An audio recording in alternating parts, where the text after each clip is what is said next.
Saudaraku seiman, mungkin ada orang-orang yang membenci Islam, berpikir bahwasanya dengan menumpahkan darah kaum muslimin maka kami akan meninggalkan masjid, kami akan goyah dan kami akan tinggalkan Al-Quran, atau bahkan kami akan ketakutan dengan ancaman-ancaman seperti ini.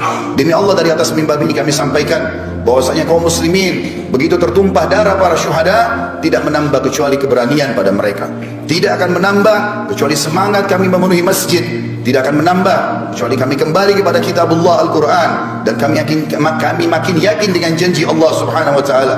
Saudaraku seiman, mungkin sebagian keluarga korban bersedih, bukan hanya sekitar di New Zealand. Beberapa waktu lalu kita lihat pembantaian umat Islam secara massal, dibakar di Myanmar, di Cina, berapa banyak korban di Palestina, dan sebelumnya Sarajevo dan beberapa wilayah-wilayah yang lain. Mungkin di mata sebagian keluarga mereka sedih, tapi di mata kami yang sudah memahami secara hukum syar'i, ini berita gembira. Allah subhanahu wa ta'ala memilih para syuhada. Selalu dalam sejarah, kata para ulama, peperangan jihad yang benar sesuai dengan Al-Quran yang dan sunnah dari zaman Nabi alaihi salatu wassalam, perang Badar, perang Uhud, Fathi Makkah, Hunain, dan peperangan-peperangan yang lain, termasuk akhirnya adalah Tabuk sebelum meninggal Nabi alaihi salatu wassalam. Peperangan dipimpin oleh Khulafaur Rasyidin dan para khulafa yang datang setelahnya sampai terakhir dinasti Utsmaniyah. Bahkan beberapa wilayah masih bergejolak seperti di Palestina, beberapa tempat yang lain. Semua itu jumlah syuhada jauh lebih sedikit daripada jumlah yang hidup. Karena kata ulama, karena memang Allah memilih siapa yang paling ikhlas, siapa yang paling layak mendapatkan mati syahid itu, maka Allah subhanahu wa ta'ala memilih mereka. Seakan-akan pedang, tombak, anak panah dan peluru memilih siapa yang akan mendapatkan syahadah itu. Di perang Uhud, di perang Badar hanya 60 syuhada dari 314 orang. Di perang Uhud hanya 70 syuhada dari 700 orang, kurang lebih 10% saja. Dan seterusnya, semua peperangan dalam Islam umumnya syuhada lebih sedikit. Kata para ulama, siapapun yang masuk di kancah jihad kemudian memang betul-betul dia niat untuk berperang, maka pastikan dia tidak akan mati kecuali memang dia menginginkan syahadah itu. Meninggalnya Abdullah bin Haram, Amr bin Jamuh, Mus'ab bin Umair, Hamzah bin Abdul Muttalib, dan beberapa sahabat Nabi ridwanullah alaihim di perang Uhud, karena mereka sudah bertekad dari malam harinya, berdoa sepanjang malam tidak tidur, berharap agar esok harinya mereka mati syahid. Orang-orang yang tidak meminta itu, maka tidak akan diberikan oleh Allah subhanahu wa ta'ala. Jadi dari satu sisi mungkin ada keluarga mereka yang merasa bersedih, tapi sisi yang lain kami cemburu melihat mereka karena telah mendapatkan syahadah. Betapa banyak yang Allah janjikan bagi para syuhada akan kita dengarkan pada kesempatan kita kali ini. Namun sebelumnya teman-teman sekalian, kita akan membaca firman Allah subhanahu wa ta'ala yang kekal ditilawakan oleh orang beriman sampai hari kiamat dalam surah Al-Imran ayat 133, dimulai dari situ sampai ayat 150. A'udzubillahi minasyaitonir rajim. Wasari'u ila maghfiratin min rabbikum wa jannatin arduha as-samawati wal ard uiddat lil muttaqin. Dan berlomba-lombalah kalian menuju kepada ampunan Tuhan kalian. Kalau punya dosa segera taubat sebelum datang ajal dan menyesal. Dan kejarlah surga yang luasnya seluas langit dan bumi, hanya disediakan untuk orang-orang yang bertakwa. Surga, kata para ulama di sini dikatakan kejarlah. Kata para ulama tafsir, kejar apapun yang bisa membawa kau masuk ke dalam surga, termasuk puncaknya adalah mati syahid di akhir hidup. Di ayat 134-nya, alladzina yunfikuna fis sarra'i wad dharra'i wal qadhimina al ghaidha wal 'afina 'anil nas wallahu yuhibbul muhsinin. Ciri mereka yang segera berlomba-lomba kepada ampunan Tuhan mereka dan surga, diantaranya mereka sibuk menafkahkan harta mereka, baik di waktu lapang ataupun sempit, kaya ataupun miskin, mereka sibuk mengejar akhirat mereka. Dan orang-orang yang menahan amarahnya, orang banyak memfitnah, menggibah, tapi dia justru mengontrol emosinya, dan juga orang yang suka memaafkan orang lain, maka Allah menyukai orang yang berbuat kebajikan. 135-nya, والذين إذا فعلوا فاحشة أو ظلموا أنفسهم ذكروا الله فاستغفروا لذنوبهم وما يغفر الذنوب إلا الله ولم يصروا على ما فعلوا وهم يعلمون. Dan juga orang-orang apabila mereka melakukan perbuatan keji atau dosa, atau mereka menganiaya diri mereka, mereka ingat kepada Allah, lalu mereka segera memohon ampun terhadap dosa-dosa mereka. Dan siapa lagi yang dapat mengampuni dosa selain daripada Allah? Dan mereka tidak meneruskan perbuatan keji mereka itu sedang mereka mengetahui. Artinya taubatnya nasuha, mereka taubat dari zina, dari riba, dari bohong, mereka tidak mengulanginya lagi. 136. Ulaika jazaohum maghfiratun min rabbihim wa jannatun tajri min tahtiha al-anhar tajri min tahtiha al-anharu khalidina fiha wa ni'ma ajrul 'amilin. Mereka itu akan diberikan balasan ampunan dari Tuhan mereka dan surga yang di dalamnya mengalir sungai-sungai, sedangkan mereka kekal di dalamnya, dan itulah sebaik-baik pahala bagi orang-orang yang beramal. 137. Qad khalat min qablikum sunanun fasiru fil ardi fanzuru kaifa kana akibatul mukadzibin. Sesungguhnya telah berlalu sebelum kalian sunnah-sunnah Allah, maksudnya peraturan-peraturan Allah. Siapa yang patuh selamat, dan siapa yang durhaka akan dihukum. Karena itu berjalanlah kalian di muka bumi, perhatikan bagaimana akibat orang-orang yang mendustakan para rasul. Ada Namrud di Babilonia di Irak, sampai hari ini di Google tinggal diketik peninggalan Namrud akan keluar semua sisa kerajaannya. Fir'aun di Mesir, dan sekian banyak kaum 'Ad yang ada di wilayah Irak, dan juga masih ada peninggalan kaum Thamud di wilayah Madain Saleh di Saudi. Allah SWT mengatakan selanjutnya ayat 138, "Hada bayanun linnasi wa hudan wa mau'idatun lil muttaqin." Al-Quran ini benar-benar penerangan bagi seluruh manusia, bagi yang mau berakal dan membacanya, dan petunjuk serta pelajaran bagi orang-orang yang bertakwa, orang yang patuh. Lalu Allah sebutkan 139. Ini yang saya ingin ditiberatkan pada kejadian apa yang terjadi itu. Allah mengatakan, "Wala tahinu wala tahzanu wa antumul a'launa in kuntum mu'minin." Janganlah kamu bersikap lemah. Jangan justru dengan ancaman terorisme seperti ini lalu masjid jadi kosong, kalian tidak mau baca Quran, justru dicambukan untuk kembali kepada agama Allah. Dan jangan pula kalian bersedih hati, padahal kamulah orang-orang yang paling tinggi derajatnya, maksudnya orang-orang muslim, jika kamu benar-benar beriman. Allah mengatakan 140-nya, "Iyamsaskum karhun faqad massal qauma karhum mithlu wa tilkal ayyamu nudawiluha bainan nas wa liya'lamallahu alladhina amanu wa yattakhidha minkum syuhada wallahu la yuhibbul zalimin." Yang tidak seandainya di perang Uhud, ayat ini turun pada perang Uhud. Seandainya di perang Uhud kamu mendapatkan luka, hai muslimin, sesungguhnya kaum kafir juga di perang Badar telah mendapatkan luka yang serupa. Dan masa kejayaan dan kehancuran itu kami gilirkan di antara manusia agar mereka mendapatkan pelajaran, dan supaya Allah membedakan orang-orang yang beriman dari orang-orang yang kafir, dan supaya Allah mengambil dan memilih para syuhada, dan Allah tidak menyukai orang-orang zalim.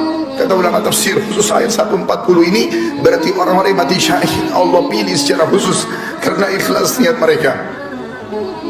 141-nya waliyumahhisallahu alladhina amanu wa yamhaqal kafirin, dan agar Allah membersihkan orang-orang yang beriman dari dosa mereka. Semua kejadian yang menimpa orang muslim apapun sifatnya akan jadi pembersihan dosa mereka, dan Allah akan membinasakan orang-orang kafir. 142. Am hasibtum an tadkhulul jannata wa lamma ya'lamillahu alladhina jahadu minkum wa ya'lamus sabirin. Apakah kalian mengira kalian akan bisa masuk surga padahal belum nyata bagi Allah orang-orang yang berjihad di antara kalian, dan belum nyata orang-orang yang sabar. Jadi Allah akan menguji siapa yang paling ikhlas, yang siap untuk membela agama Allah, maka Allah akan pilih mereka. 143-nya walaqad tamannawna walaqad kuntum tamannawna al-mauta min qabli an talqaw faqad ra'aytumuhu wa antum tanzurun. Sesungguhnya kalian mengharap mati syahid sebelum kalian menghadapinya, sekarang sungguh kalian telah melihatnya dan kalian menyaksikannya. Kata para ulama tafsir, pada saat Nabi SAW dan para sahabat pulang dari perang Badar, maka seluruh orang-orang yang selamat dari Badar bercerita bagaimana malaikat hadir di perang Badar, bagaimana para syuhada tersenyum, bau badan mereka mengeluarkan bau yang sangat wangi pada saat mereka meninggal. Maka sahabat-sahabat yang di Madinah penasaran, dan pada saat terjadi perang Uhud, perang Badar tahun 2 Hijriah, perang Uhud tahun 3 Hijriah, mereka semangat sambil mengatakan, "Ya Rasulullah, kami pun ingin mati syahid." Pada saat terjadi perang Uhud, Allah Subhanahu wa taala menguji mereka. Di awal peperangan mereka menang, di tengah-tengahnya mereka dikalahkan. Walaupun setelahnya di perang Hamrat Asad mereka memenangkan peperangan dengan izin Allah Subhanahu wa taala. Pada saat itu banyak kesempatan untuk mati syahid. Orang-orang kafir tinggal menusuk orang-orang muslim, bahkan memutilasi mereka. Allah mengatakan, "Bukankah dulu kalian mengharapkan mati syahid? Sekarang depan mata. Kenapa kalian tidak buktikan itu?" Lalu Allah mengingatkan 144-nya, tidak ada keraguan bagi seorang muslim apa yang dijanjikan oleh Allah dan Rasulnya. "Wa ma Muhammadun illa rasulun qad khalat min qablihi rusul afa in mata aw qutila qalabtum ala aqabikum wa man yanqalib ala aqibihi falan yadurra Allah syai'a wa sayajillahu syakirin." Muhammad itu tidak lain hanyalah seorang utusan Allah. Sungguh telah berlalu sebelumnya beberapa orang utusan. Apakah jika dia wafat dan dibunuh kamu murtad dan kembali ke agama lain? Atau ke belakang murtad dari agama Islam? Barang siapa yang berbalik ke belakang murtad, maka ia tidak dapat mendatangkan mudarat kepada Allah sedikit pun, dan Allah akan memberi balasan kepada orang-orang yang bersyukur. Artinya pada saat itu ada berita yang disebarkan oleh Ibnu Khami'ah, seorang kafir, naudzubillah, yang telah membunuh Mus'ab bin Umair radhiyallahu anhu. Dia menyebarkan isu kalau dia membunuh Nabi alaihi salatu wassalam. Para sahabat sempat drop pada saat itu, termasuk Umar bin Khattab pun duduk di tanah meletakkan pedangnya. Nanti setelah lewat seorang sahabat yang mulia, Anas bin Nadhr radhiyallahu anhu, yang kemudian dengan kencang dia memicu kudanya menuju ke pasukan kafir sendirian.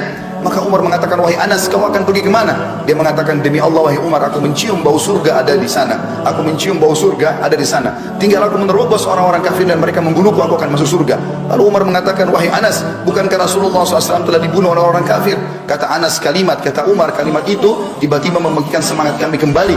Dia mengatakan, kalau memang Rasulullah SAW terbunuh syuhada sebagai syahid di medan perang ini, maka bangkitlah kalian untuk syahid bersamanya. Maka kata Umar bin Khattab, dan bersama juga dengan Mu'adz bin Jabal, bersama dengan Sa'ad bin Mu'adz radhiyallahu anhu, dua sahabat yang terkenal keberaniannya, menyusul sampai kata Sa'ad radhiyallahu anhu, yang pada saat meninggal dia arsy Allah goncang. Dia mengatakan, ya Rasulullah, kami berusaha mengimbangi Anas bin Nadhr dan kami tidak mampu. Dan pada saat meninggal ditemukan hanya potongan-potongan badannya saja yang dikenali oleh adik perempuannya. Lalu Allah mengatakan 145 menjelaskan kepada kita, bagi muslimin yang masih takut untuk mati, apalagi mati syahid, ini semua adalah ketakutan yang dimasuki oleh waswas syaitan. Karena memang orang pasti akan meninggal pada saat itu, tapi mulialah orang yang meninggal syahid itu sendiri. Allah mengatakan 145-nya, wa ma kana li nafsin an tamuta illa bi idnillahi kitaban muajjala wa man yurid thawabad dunya nu'tihi minha wa man yurid thawabal akhirati nu'tihi minha sanajzi syakirin. Siapa, semua jiwa, semua yang bernyawa tidak akan mati melainkan dengan izin Allah. Kita biar keluar berperang, biar berhadapan sama musuh, biar lagi dalam keadaan bagaimanapun tidak akan mati kecuali ajalnya sudah datang. Sebagai ketetapan yang telah Allah tentukan waktunya. Barang siapa yang menghadapi pahala dunia, dia hanya ingin mengejar kehidupan dunia, niscaya kami berikan kepadanya kebaikan dunia itu. Dan barang siapa yang menghendaki pahala akhirat, maka kami akan berikan kepadanya pahala akhirat, dan kami akan memberi balasan orang-orang yang bersyukur. 146-nya, wa ka'ayyin min nabiyyin qatala ma'ahu ribbiyuna katsirun fama wahanu lima asabam fi sabilillah wa ma dha'ufu mastakanu wallahu yuhibbus sabirin. Dan berapa banyak nabi yang berperang bersama-sama, mereka sejumlah besar dari pengikutnya yang bertakwa, yang patuh. Mereka tidak merasa menjadi lemah karena bencana yang menimpa mereka di jalan Allah, dan tidak lesu dan tidak pula menyerah kepada musuh. Allah menyukai orang-orang yang sabar. 147-nya, wa ma kana qaulahum illa an qalu rabbana ighfir lana dhunubana wa israfana fi amrina wa tsabbit aqdamana wansurna 'alal qaumil kafirin. Ini doa yang dianjurkan dibaca dari zaman Nabi SAW sampai hari kiamat nanti bagi orang-orang mukmin yang sedang diuji. Tidak ada doa mereka pada saat mereka sedang menghadapi musuh, menghadapi cobaan, kecuali mereka mengatakan, ya Tuhan kami, ampunilah dosa-dosa kami. Artinya kalau kami takut, berarti ampuni dosa kami itu ya Allah. Dan tindakan-tindakan kami yang berlebih-lebihan dalam urusan kami, dan tetapkanlah pendirian kami, dan tolonglah kami terhadap orang-orang kafir. 148, fa'atahumullahu thawabad dunya wa husna thawabil akhirah wallahu yuhibbul muhsinin. Karena itu Allah memberikan kepada mereka pahala di dunia dan pahala yang baik di akhirat, dan Allah menyukai orang-orang yang berbuat kebaikan. 149-nya, ya ayyuhalladzina amanu in tuti'ul ladzina kafaru yaruddukum ala aqabikum fatanqalibu khasirin. Hai orang-orang beriman, andai saja datang kepada kalian teror, ancaman, apa saja, jika kalian mentaati orang-orang kafir itu yang tadinya mau menanamkan rasa takut di tengah-tengah umat Islam, niscaya mereka akan mengembalikan kalian kepada kekafiran, lalu jadilah kalian orang-orang yang rugi. 150-nya, balillahu maulakum wa huwa khairun nasirin. Tapi ketahuilah, ikuti Allah saja. Allah sebaik-baik pelindung dan dia sebaik-baik penolong. Kita tutup dengan 151-nya yang Allah berfirman, sanulqi fi qulubil ladzina kafaru ru'ba bima asyraku billahi ma lam yunzil bihi sultana wa ma'wahumun nar wa bi'sa mathwal zalimin. Dan akan kami masukkan ke dalam hati orang-orang kafir itu rasa takut disebabkan mereka telah mempersekutukan Allah dengan sesuatu yang Allah sendiri tidak pernah menurunkan keterangan tentang itu. Tempat kembali mereka adalah neraka, dan itulah seburuk-buruk tempat kembali bagi orang-orang yang zalim. Saudaraku seiman, orang-orang yang mati syahid banyak sekali. Bisa mati di medan perang, bisa juga mati dengan cara yang lain. Sebagaimana cukup banyak ditanyakan oleh Nabi SAW dalam hadis Bukhari kepada para sahabatnya, siapa yang kalian anggap orang mati syahid? Maka mereka mengatakan, yang mati di medan perang ya Rasulullah. Kata Nabi SAW, kalau begitu syuhada umatku sangat sedikit. Ketahuilah, siapa yang meninggal kena penyakit perut, siapa yang meninggal kena penyakit taun atau pes, dan siapa yang meninggal karena membela dirinya, membela keluarganya, membela hartanya, maka semua itu dihitung mati syahid.